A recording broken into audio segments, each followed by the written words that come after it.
Je suis ravie de vous retrouver aujourd'hui entourée d'œuvres de Zineb Sedira. On est dans les locaux de sa galerie, la galerie Kamel Menour, à côté d'une petite cour, dans une petite pièce très bucolique. La dernière fois qu'on a vu les œuvres de Zineb Sedira avec l'équipe de Projet Média, c'était dans une ambiance bien plus frénétique, puisque Zineb Sedira est exposée en ce moment à la Biennale de Venise, un des événements les plus importants du monde de l'art contemporain, voire peut-être le plus important, qui a lieu donc tous les 2 ans. Et en parallèle de l'exposition principale à la Biennale de Venise, il y a 80 participations nationales, 80 pays qui exposent soit une exposition collective, plusieurs artistes, soit un seul artiste qui représente donc sa nation. C'est évidemment un événement extrêmement important dans la carrière d'un artiste que d'être choisi pour représenter son pays à la Biennale de Venise. Zineb Sedira représente cette année la France, et lors de la semaine d'ouverture de la Biennale, il y avait chaque jour 1 heure, 2 heures, parfois 3 heures de queue devant le pavillon français. Chaque visiteur, visiteuse répétait une fois qu'il avait eu la chance de pouvoir voir l'exposition à tout le monde qu'il fallait absolument y aller. C'était l'un des pavillons dont on parlait le plus à Venise, et pour cause, c'est une expérience assez incroyable que de visiter ce pavillon. C'est une exposition extrêmement généreuse, assez exaltante. Les visiteurs et visiteuses rient dans le pavillon, sortent avec le sourire. C'est assez rare dans le monde de l'art contemporain pour le signaler, et c'était assez surprenant de voir les gens sortir l'air si heureux, surtout lorsqu'on sait que Zineb Sedira traite de sujets extrêmement complexes, parfois très lourds, traite de sujets liés à la décolonisation, liés à l'histoire de l'Algérie. Dès l'entrée dans l'exposition de Zineb Sedira, la surprise est totale. Le pavillon français est un bâtiment néoclassique qui a été totalement métamorphosé. On se retrouve dans un café au charme désuet, puis on repère sur le sol des traces de rubans adhésifs colorés comme des marqueurs pour des acteurs qui devraient entrer en scène.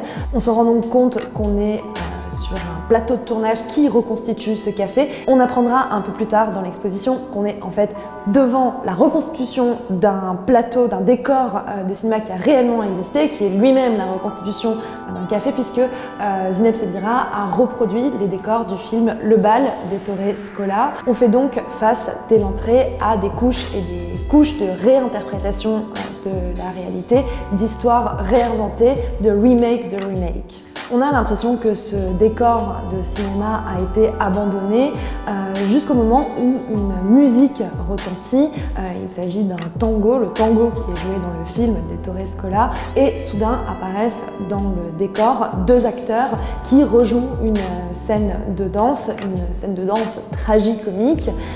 Ils s'en vont, puis reviennent, puis s'en vont de nouveau, puis reprennent, et ils continuent ainsi ce manège jusqu'à ce que ça tombe pour le visiteur ou la visiteuse vers l'absurde. On peut alors se détourner de cette scène, aller visiter les autres salles du pavillon où on est face à d'autres décors de cinéma. Alors je ne vais pas tout vous spoiler au cas où vous ayez l'occasion d'aller à Venise voir cette biennale, voir ce pavillon en vrai, mais on se retrouve notamment devant des décors encore plus complexes que le premier, dans lequel on peut s'installer, et sur un écran disposé là, on peut voir une scène tournée dans ce qu'on suppose être son véritable salon, une discussion avec une amie, puisqu'on pourrait penser qu'il s'agit d'un autre décor, d'un autre film que Zineb Sedira a reproduit. Il s'agit en fait de la reproduction de son propre salon. Donc là encore, on se retrouve face à une mise en abîme, dans une mise en abîme, dans une mise en abîme. On est un peu troublé, un peu désorienté, on ne sait pas réellement ce que l'on voit, puisqu'on est à la fois devant des décors totalement artificiels,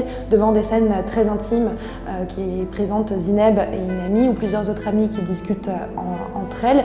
On ne sait plus vraiment à quel niveau de réalité on est, mais il y a aussi une forme d'excitation en visitant ce pavillon.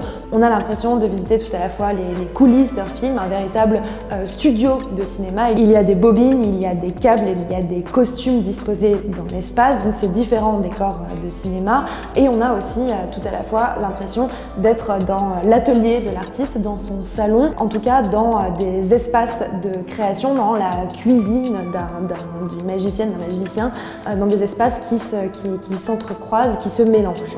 Mais pour être parfaitement honnête, on n'y comprend pas grand-chose, on ne sait pas vraiment ce qu'on est en train de regarder. Il y a quelques indices, ça et là, disposés, des livres dans la bibliothèque de Zineb Sedira, des affiches de films, une citation de Frantz Fanon, du psychiatre et essayiste martiniquais Frantz Fanon, qui est sur une feuille encore coincée dans une machine à écrire.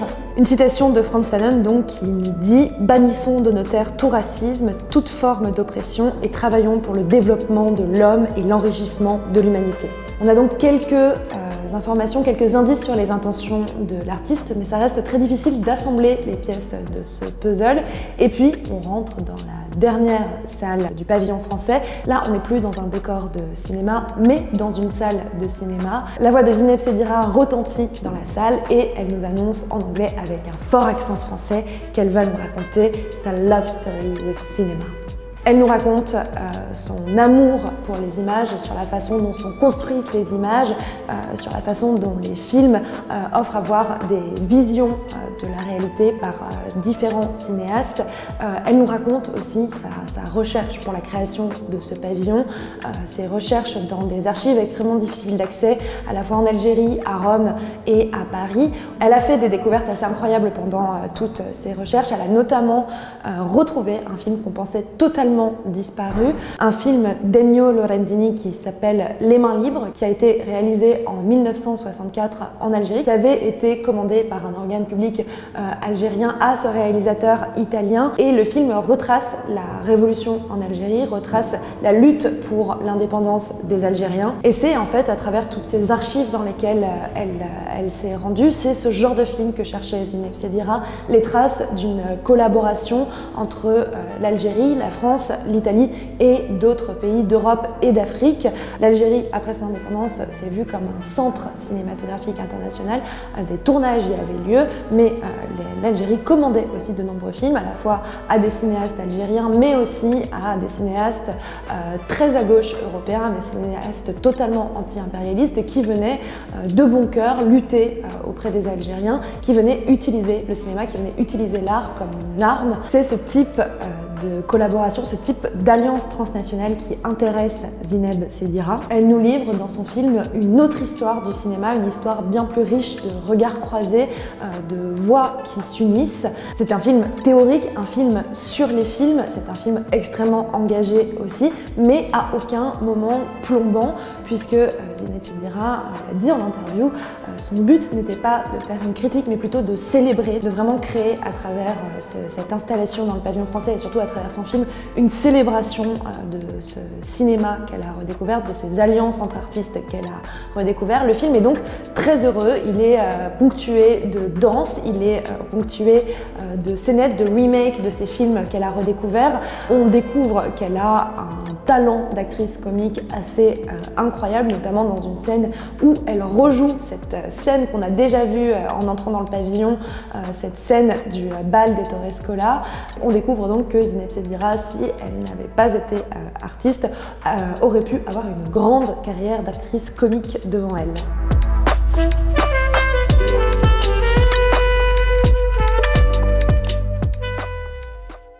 Le film reste également léger et rythmé puisque en fait Zineb Sedira nous raconte aussi sa propre histoire qu'elle intègre à la grande histoire.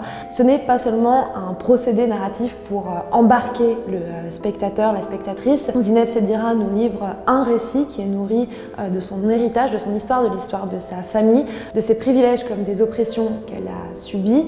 Un récit qui vient enrichir, parfois contredire le récit dominant. Pour un artiste, raconter son histoire, aller puiser dans sa biographie, ce n'est pas faire preuve d'autocentrisme, mais plutôt d'honnêteté intellectuelle, puisque, on le sait, l'intime est politique et que les récits personnels de chaque individu en disent beaucoup sur la société dans laquelle vit cet individu et sur sa place dans cette société.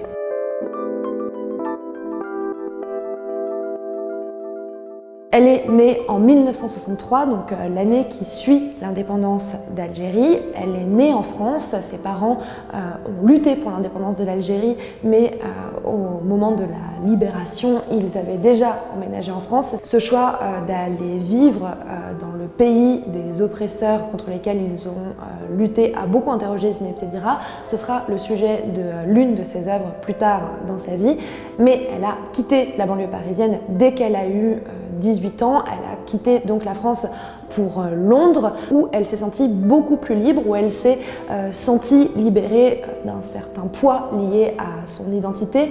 À Londres, les Anglais comme les immigrés qu'elle rencontrait la considéraient comme une Française, n'avaient pas conscience du poids de l'histoire entre la France et l'Algérie. Elle s'est sentie libérée, donc elle a mis un certain temps avant de trouver sa voie, avant de finalement intégrer une excellente école d'art, la St. Martin's School donc à Londres, puis la Slade School of Art pour son master. À la Slade School of Art, elle a découvert une façon d'enseigner l'art qui est extrêmement différente de ce que l'on peut apprendre dans les écoles d'art, et surtout en ce début des années 90 où elle faisait ses études, puisqu'elle a étudié avec des professeurs du monde entier, des professeurs extrêmement féministes, des professeurs qui lui ont également fait découvrir à la fois donc les théories féministes, mais aussi toute la littérature postcoloniale, la pensée postcoloniale qui a profondément marqué Zineb Sedira, qui le dit. C'est à ce moment-là, donc à Londres, qu'elle a pris conscience de son identité africaine, qu'elle a pris conscience de son africanité, qu'elle a pris conscience aussi de l'intérêt de son histoire personnelle, de l'histoire de sa famille, et qu'elle a compris qu'elle devait orienter son œuvre vers ces sujets.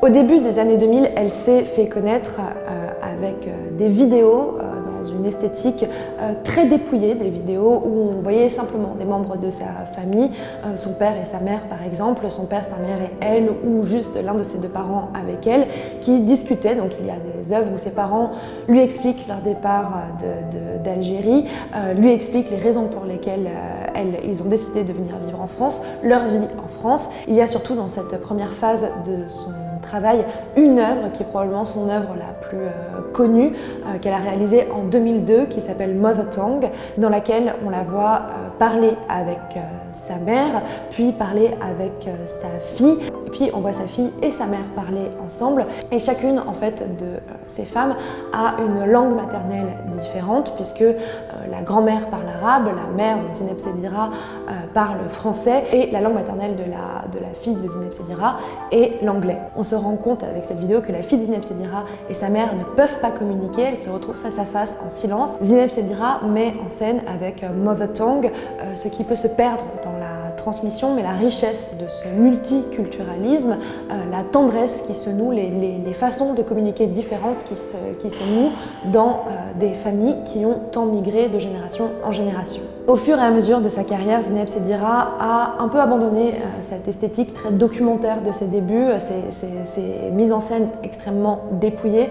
Elle est revenue à ses amours premières pour le cinéma, pour les belles images. Elle continue à recueillir la parole des personnes qui ont des récits qui ne sont pas intégrés dans le grand récit, dans le récit dominant. La notion de collaboration est aussi extrêmement importante pour Zineb Sedira, des collaborations avec d'autres artistes, des amis mais aussi des artistes plus jeunes qu'elle soutient énormément, avec des artistes mais aussi avec des penseurs, des penseuses, avec des curateurs, curatrices. D'ailleurs dans son film qui est présenté à la Biennale de Venise, beaucoup de monde est mis en scène. On voit le making-of de son film qui est intégré dans son propre film, donc toujours cet amour de la multiplication des récits, des narrations, des mises en abîme. Donc on voit plusieurs personnes de son équipe, on voit les curateurs de son pavillon. Donc Yasmina Regad, qui est une grande amie avec laquelle elle a notamment fondé l'ARIA, l'Artist Residency in Alger en 2011, et Sam Bardawil et Til Ferhat, un duo de curateurs hyper actifs qui sont notamment à la tête du musée d'art contemporain de Hamburger Bahnhof, donc à Berlin, et qui vont aussi notamment curater la prochaine Biennale de Lyon. On voit ses curateurs, on voit son fils, on voit ses amis, et d'ailleurs on voit dans ce film deux autres artistes, Sonia Boyce et Latifa Eshach, qui représentent la Suisse cette année à quelques mètres du pavillon français. Ces 3 artistes sont issus, comme le dit Zineb Sedira, du monde africain, de la diaspora africaine. Et c'est à noter, Sonia Boyce a reçu le Lion d'Or du meilleur pavillon cette année. Une autre artiste, Simon Lay, qui elle est afro-américaine, a reçu le Lion d'Or cette fois-ci pour sa participation à l'exposition principale de la Biennale. Sami Chéri, qui est libanais et qui a fait tout un travail sur le Soudan, a lui reçu le Lion d'Argent, qui est donc le prix décerné à un jeune artiste émergent à Venise. Et Zineb Sedira, elle, a reçu une mention spéciale du jury pour son pavillon. Donc c'est véritablement une biennale historique à plus d'un titre, puisque dans l'exposition principale, on a plus de 80% d'artistes femmes, une majorité également d'artistes qui ne sont ni européens ni américains. Cette biennale de Venise est donc, on l'espère, une véritable révolution, un véritable changement de paradigme. Si vous avez l'occasion d'aller à Venise, donc n'hésitez absolument pas, allez voir cette biennale qui, en plus de représenter une majorité de femmes, de représenter une majorité d'artistes extra-occidentaux, est absolument excellente, pleine de merveilleuses découvertes. Et nous, on se retrouve très rapidement pour un nouvel épisode d'Exposé. Ciao!